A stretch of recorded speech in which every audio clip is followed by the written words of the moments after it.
사실 오늘 주제도 굉장히 어려운 주제예요. 왠가 하면 이 한 성경 구절 안에 성령의 열매인데 끝에 뭐라고 말하는가 하면 이와 같은 것을 금지할 법이 없다. 이게 그 금지할 법이 없다는 말의 뜻이 제한이 없다, 한계가 없다인데 실제 마지막 끝에 9번째 맺어지는 열매는 절제를 이야기하는 거예요. 절제와 한계가 없다. 이건 잘 안 맞는 말이에요. 참 고민하게 하는 그런 성경 구절이지 않습니까? 우리가 절제를 생각하면 아주 뛰어난 운동선수라든지 또 다이어트 하는 이런 사람들 생각하기 쉬운데 놀랍게도 성경에서 절제에 대한 언급들을 참 많이 하지 않습니까? 그런데 오늘은 이게 성령의 열매로서의 절제를 얘기하고 있어요. 도대체 무엇이 성령의 열매로서 절제일까? 그냥 운동선수나 다이어트를 생각하면 그냥 자기 자신의 몸을 만들고 자기 건강을 위해서 또 자기 삶을 가꾸고 뭔가 준비하기 위해서 자기의 썸썸이나 이런 것을 줄이는 것을 누구도 부정적으로 말하지는 않을 거예요. 근데 성경도 이런 것을 생각하며 우리에게 절제를 말씀하실까?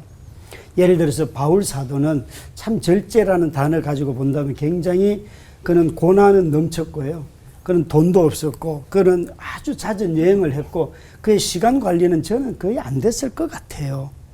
그러니까 우리가 생각하는 절제 개념하고 바울의 삶하고는 너무 다르다는 거죠.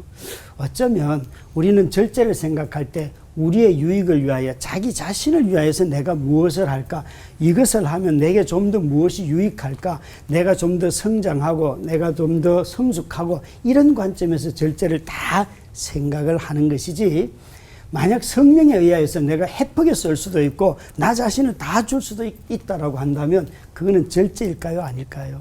저는 오히려 성령의 열매로서의 절제는 후자라는 거예요. 이것이 내가 맺어지고 싶어하는 어떤 성숙한 모습으로서의 나를 그려놓고 그걸 만들어가는 것이 아니라 성령이 나를 쓰도록 내어주는 것. 특히 갈라디아에서 성령이 사랑의 종로로 타라고 하였기 때문에 사랑하는 것 자체는 해플 수밖에 없잖아요. 그죠? 그런데 왜 사랑의 열매로부터 시작해서 이 9가지 열매 중에 마지막에 절제일까?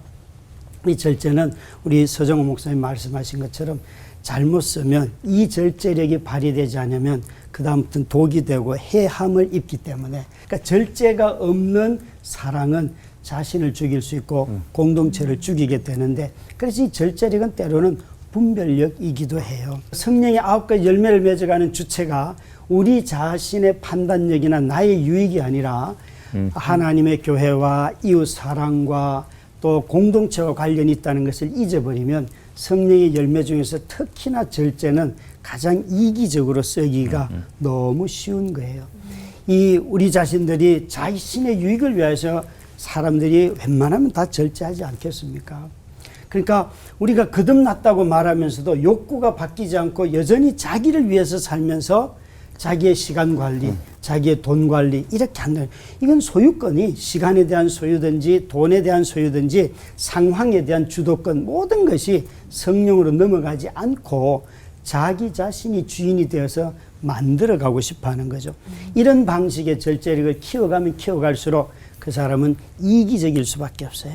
성령께서 우리에게 맺어지기를 원하시는 이 절제력은 공동체를 위하여, 교회를 위하여, 이웃을 위하여 자신을 주기 원하시는 거예요. 사랑에 의하여서 자기 자신을 다스리는 것을 절제라고 하는데, 이 절제에는 말의 절제도 있고 욕구의 절제도 있고, 특히나 절제력이 자주 성경에 쓰이는 것은 보면 힘의 절제예요. 자신이 있는 위치에서 내가 쓸 수 있는 힘들을 쓰지 않고 하는 것. 그런 점에서 절제는 다른 사람에게 권한을 위임하고 다른 사람들을 세우는 것을 절제라고 할 수가 있어요. 사도 바울이 나는 모든 것이 가하지만 모든 것이 유익하지 않다는 고린도전서의 말씀처럼 우리 모두는 절제력을 생각할 때 바울이 이 말을 하는 뉘앙스가 어디에 있는가를 잘 보시면 좋겠어요. 우리 모두는 다 사실 무엇이든지 할 수 있는 자유함이 있죠. 그런데 이 모든 자유를 구속하는 하나의 단어가 있다면 그것은 사랑이에요. 사랑에 의해서 구속받지 않는 자유는 방탕함이 될 수밖에 없고 자기를 위해서 사는 거죠. 그래서 정말 우리가 절제력이라는 것을 가지고 자기 유익이 아니라 다른 사람의 유익, 그 사랑의 유익을 위해서 쓴다면 이것은 오늘날 자기 마음대로 사는 것을 가장 선호하는 이 시대에 너무나 귀한 선물이 될 거예요. 나도 살고 다른 사람도 살리는 그런 힘을 바로 절제라고 하는 것입니다. 같이 기도하겠습니다. 아버지 하나님, 주님 우리에게 사랑으로 말미암아 자신을 절제할 줄 아는 우리로 삼아 주시옵소서. 예수님 이름으로 기도드렸습니다. 아멘. 그 자유보다는 절제를 소망하라고 설교해 주신 우리 김병년 목사님께 한번 질문 드려보겠습니다. 그 예수님은 우리를 자유케 하시는 분이라고 했는데 자유보다 절제를 소망하라는 말씀은 그 인간 본성을 역행하는 거 아닌가요? 혹시 목사님께서는 최근에 자유와 유익을 포기하고 절제를 선택하신 적이 있으셨는지 또한 궁금하기도 합니다. 절제를 사회적으로 표현하면 저는 법인 것 같아요. 법은 보면 전부 다 자기의 권한과 이런 것들이 테두리가 있잖아요. 그죠? 그걸 잘 지켜야지만 서로 간에 평화를 누리면서 살아가는데 이게 절제가 개인적인 성품으로만 이렇게 갖고 있다 보면은 이게 자꾸 도덕적으로만 가지만 실제로 나타나는 모습은 법적인 것을 잘 규정을 지키는 것 같거든요.